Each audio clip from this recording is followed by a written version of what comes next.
This is Toyota Prius 2013, and they have a couple of different kind of the what they call the to reset maintaining line.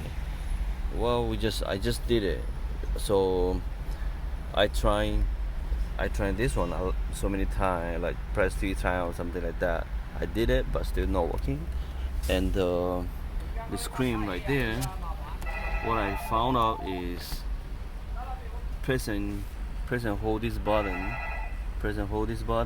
and press to the power button, and keep holding so it show up that piece, and then that's trying to resetting, right? Thank you.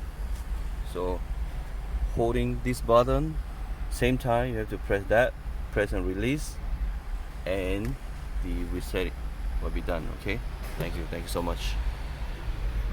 2013 Toyota Prius. Okay, I'm gonna remember that. Thank you.